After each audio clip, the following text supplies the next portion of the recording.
Je vais vous présenter mon deuxième livre, Gestion de trésorerie de l'entreprise, la solution sur Excel.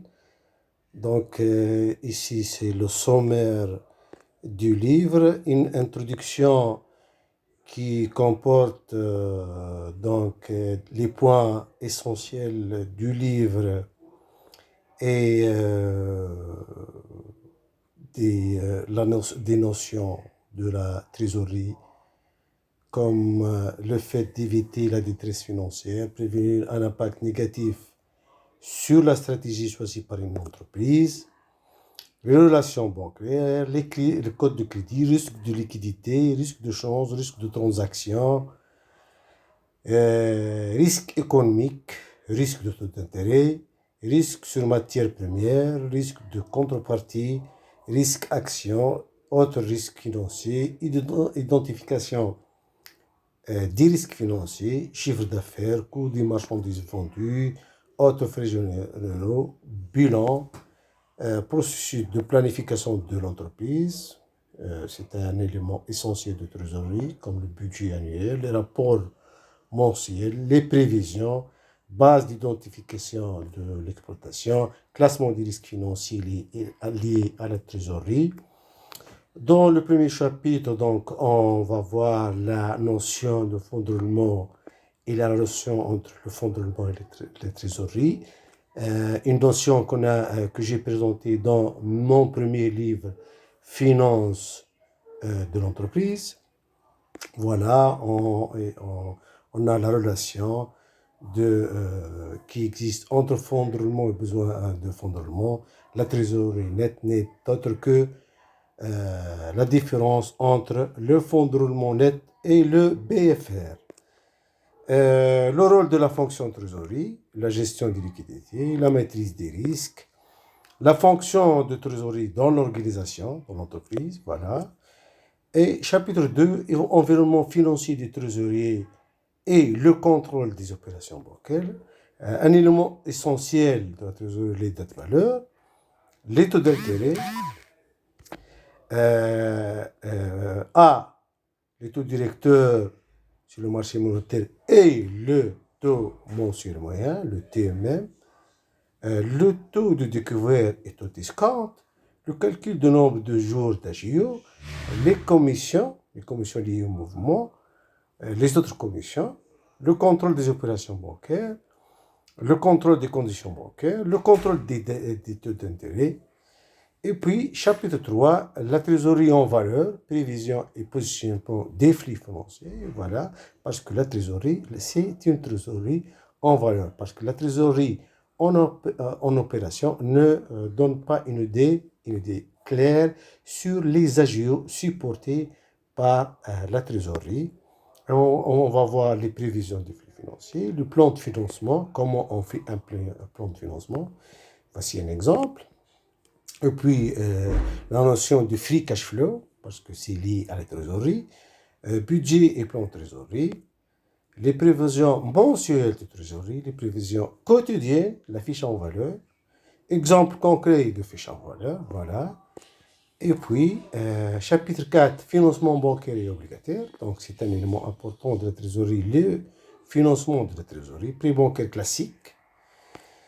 Et voilà, on a les crédits de culture saisonnière, crédits de campagne, les crédits de financement de stock, crédits de préfinancement des exportations, préfinancement des marchés publics, pour les projets bénéficiant d'avantages fiscaux et financiers, crédit à moyen terme finançant la privatisation, crédit à moyen terme de consolidation, d'assainissement et de restructuration, crédit à moyen terme finançant l'acquisition et l'élevage de races néontologiques, crédit à moyen terme à la production, crédit à moyen terme d'acquisition de matériel de transport, crédit à moyen terme finançant les équipements professionnels, crédit à moyen terme finançant les constructions à usage industriel et commercial, les crédits de gestion, et on a ici un cas pratique de crédit de gestion, le voilà, avec des chiffres réels, la lettre qu'on présente à la banque.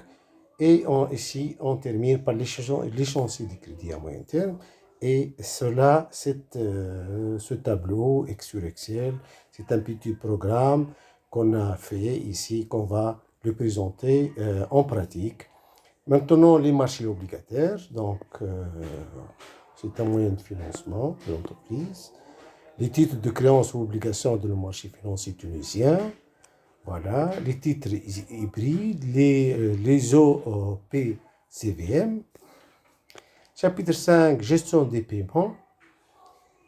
C'est un élément essentiel de trésorerie, les paiements locaux et instruments de collecte et compensation nationale, l'argent liquide, virement bancaire, chèque, carte de crédit, carte de débit, virement télégraphique, prélèvement automatique, ordre permanent, paiement international, exemple.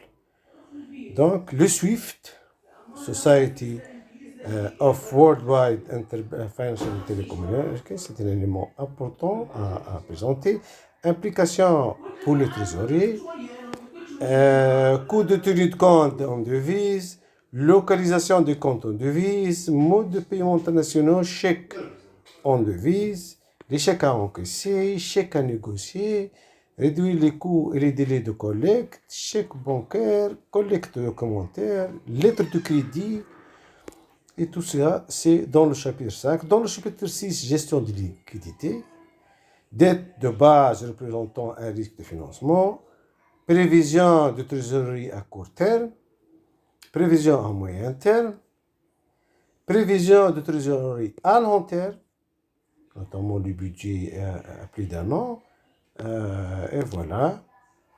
Certificat de dépôt, dépôt de banque, les fonds monétaires, Money Market Fund, MMF, liquidité, tarification, frais, conclusion, politique de trésorerie maintenant, à la fin.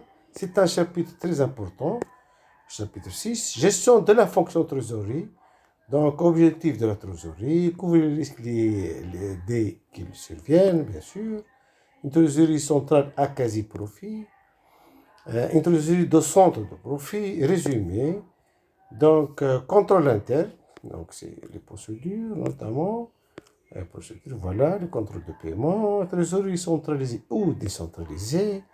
C'est une liste très importante. Relations bancaires, bien sûr. Un élément essentiel de la trésorerie. Mesures de performance.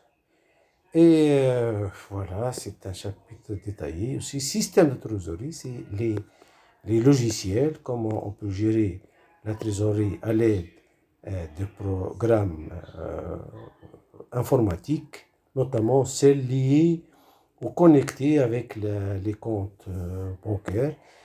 Fiscalité et comptabilité, c'est un élément essentiel de la trésorerie.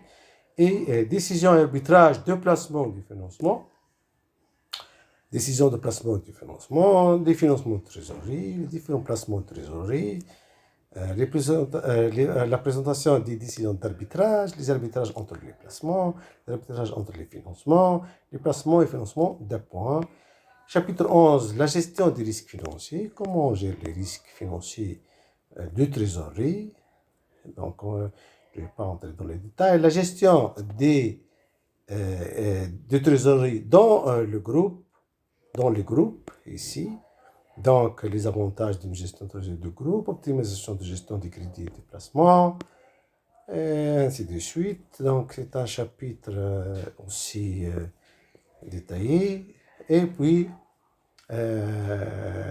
chapitre 13, donc, là, on vient au chapitre le plus important du livre, là où on présente les chiffres et les méthodes pratiques, comment gérer la trésorerie sur Excel, voilà, pour avoir ce tableau-là, la situation mensuelle de trésorerie, voilà, c'est une situation de trésorerie, puis le budget de trésorerie, les prévisions de trésorerie, donc on a une méthode donc, qu'on va présenter en annexe dans une application informatique et pour parvenir à le financement de stock, l'intégration des crédits, et puis on parvient ici le budget des charges financières, bien sûr, qu'il faut intégrer, et puis le budget de trésorerie final. De cette façon-là, on présente le solde final, donc mensuel, il est présenté de façon mensuelle. Et merci pour votre attention. Au revoir.